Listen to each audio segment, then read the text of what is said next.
হ্যাঁ, যেহেতু দাঁড়িপাল্লা দাঁড়িপাল্লা কেন চান?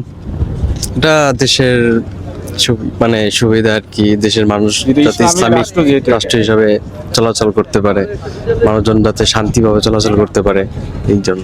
দাঁড়িপাল্লার যারা দল আছে এরা বাংলাদেশের জন্য কি কি উপকার করবে?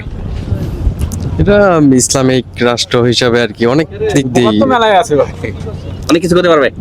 হ্যাঁ বলছেন না বলছেন? আমি হ্যাঁ বলছি, হ্যাঁ বলছেন, সত্যি তো? আমি প্রথম থেকে হ্যাঁ বলছি, প্রথম থেকে হ্যাঁ বলছেন? প্রথম থেকে। ওকে, হ্যাঁ ভোটের যে কোনো একটা সুবিধা বলেন, মানে হ্যাঁ ভোট দিলে কি সুবিধা হবে বাংলাদেশের জন্য?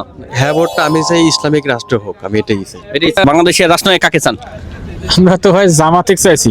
জামাত চান? হ্যাঁ, যেমন কি মন থেকে চান নাকি আমার দিকে খালি? না না, মন থেকে। আমি সেই আজ থেকে 30 বছর আগে কিন্তু একবার জামাত একতা ভাবে ভোট দাঁড়িয়েছিল, বলতে পারবেন কিনা সেটা বলতে বিএনপির পারবো সাথে?